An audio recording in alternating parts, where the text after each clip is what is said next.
Welcome back, everyone. The People's Democratic Party, PDP, has postponed its National Executive Committee meeting from October 24 to November 28. But I guess it's not a surprise to many.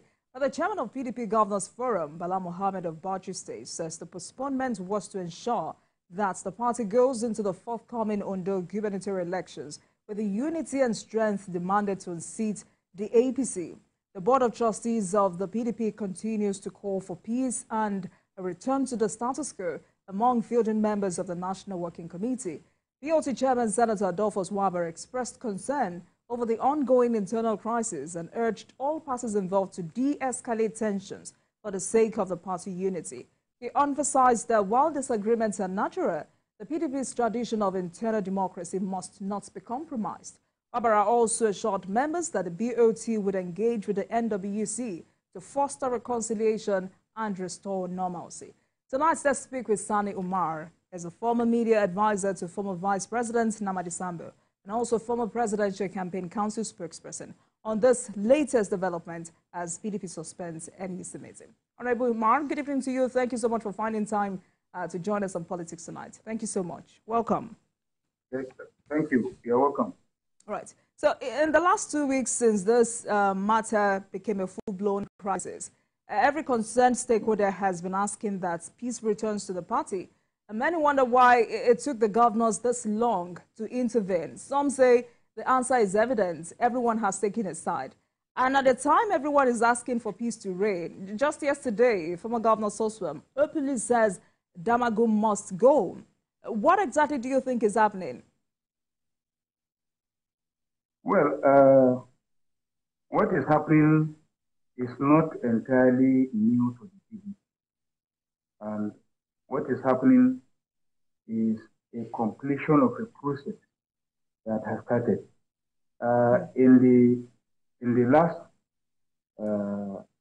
national convention, the PDP elected its national officers. And the national officers were elected on the strength of their offices. The national chairman at that time elected was Iyota Ayu. And Iyota Ayu, being the national chairman, had to give way to a court order. And the court order has put him aside and said he is no longer the chairman pending the determination. And so the party could not replace him in pursuant to section 47, subsection 6 of our PDP constitution, which has given NEC the power to appoint somebody where a vacancy occurs.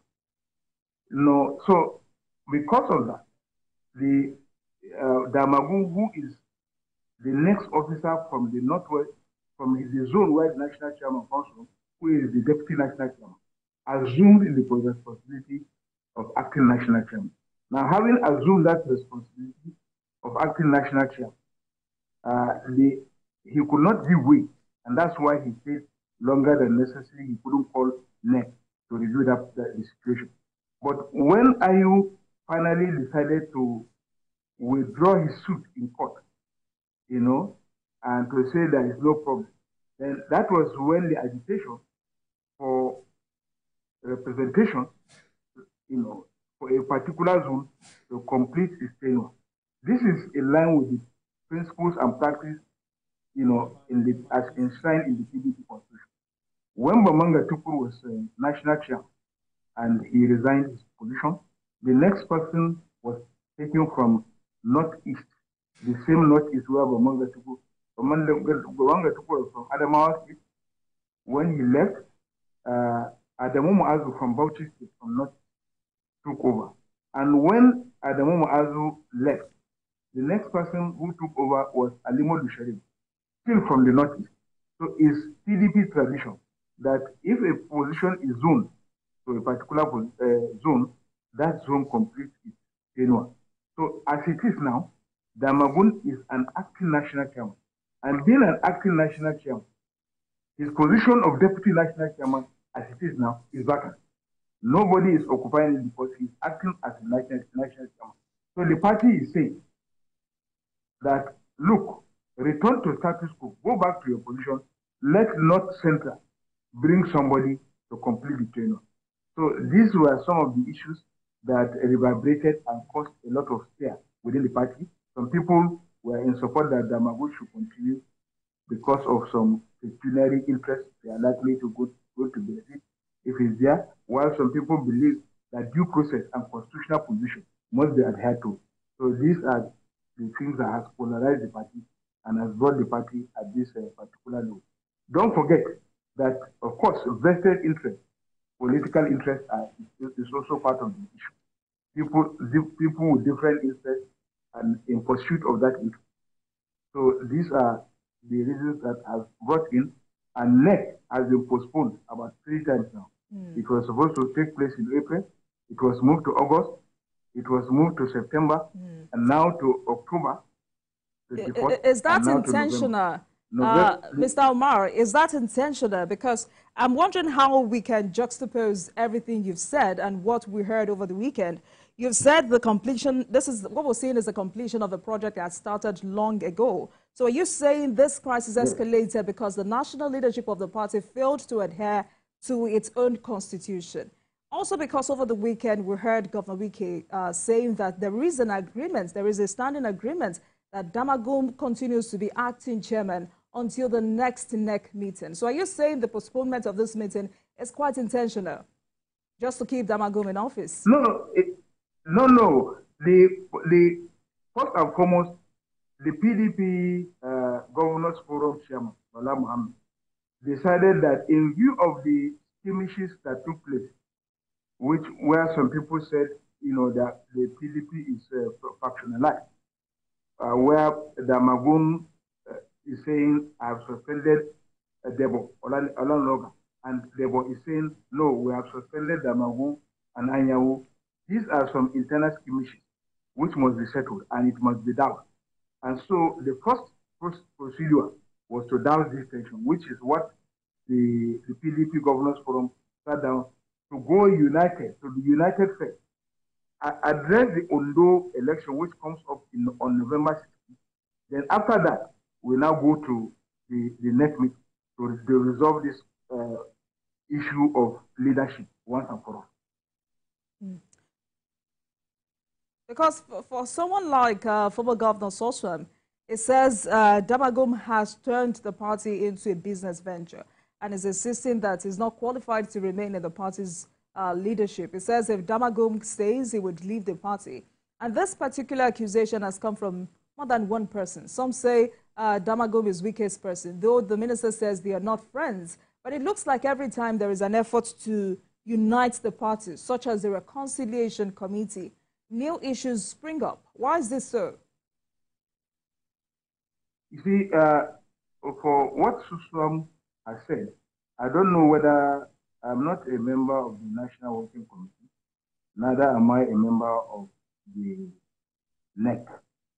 But nevertheless, I cannot draw conclusion that Damagum is immersed in money politics or so. But what I can see, which is very loud and clear, is that there is the need for North Central to conclude their tenure. That is constitutional. Secondly, the issue of Wike or no Wike, whether Wike is Wike's friend or is not Wike's friend, is not an issue. The issue is about whether Damagum ought to continue to remain there. And why would Wike want him there? Because he will protect the Congress, River State Congress, that the Governors Forum is saying was not conducted in accordance with the provisions of our statute, which is the Constitution. So they are appealing to NWC to nullify the River State Congress, PDP Congress, and allow the governor, similar Wada, to be in charge of that Congress, because in our tradition, the governor is the head of the party in the state and not somebody else. So these are interests which are divided, and the Governors Forum are protecting one of their own, that he ought to be in charge and not anybody else. So if Wike is protecting Damagum, is protecting Damagum because Damagum is protecting the Congress that wicked people are now occupying. While the Governors Forum, in protecting their own, they are saying no, that Congress is unacceptable and that a new Congress must be called for and the Kubara must be in charge. These are the issues. So, Mr. Omar, I mean, I want us to be very clear. So you authoritatively say that Damagum is working in the interest of Nyesom Wike. Is that what you're saying? No, I'm only trying to tell you, in view of your question, while Wike is saying he's not his friend, okay, but he's still together with him. If you say somebody is not your friend, but you are still protecting him, you are getting court orders to protect him, it is because you are protecting a vested interest, not the person. Because the person is helping you to protect your interest, so you will also have to work to protect his own interest. This is the political game plan that is ongoing. You know, because this crisis has remained intractable, do you think political parties in Nigeria really have an internal dispute resolution mechanism? Would you say some of them have evolved over the years on how they must settle their internal wrangling without making it a national issue? Or for some others, they really do have these internal mechanisms but are mostly ignored? In the case of PDP now.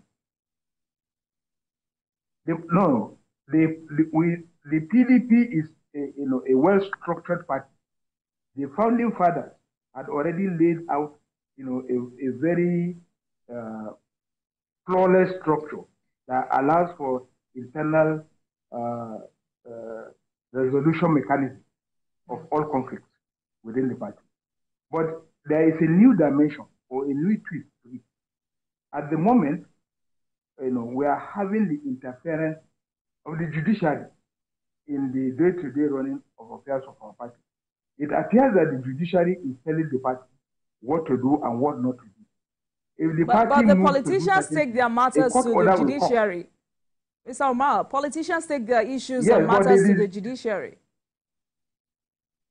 Yes, but the judiciary ought to respect the plethora of cases where it has established that a political party has the right to exist and that the political party, the internal affairs of a political party is its own business. The court cannot come and begin to spell out what a political party should do and should not do. Where I know that the majority of cases where the court interfere is during elections, and in that period, the court used to say that you have to follow your constitution and follow your guidelines. In the event that you disobey your guidelines or the constitution, then the courts can come in to mandate you to follow your constitution. In otherwise, the judiciary has no business telling the political party what to do and what not to do, how to run its own affairs.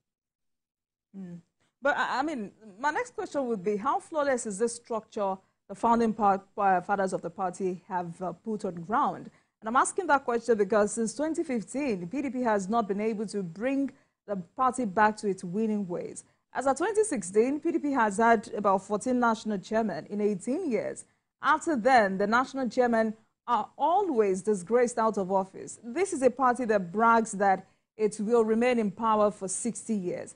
Years down the line, the party did not only lose its firm grip at the center and in many states and local governments. My question is, can the PDP recover from this? How does the PDP, the party, reshape its leadership structure? You see, the party has a winning way.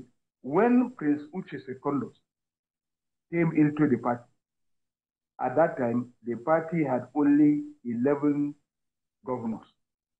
When Buhari took over, we lost so many governors, and we had only about 11 governors.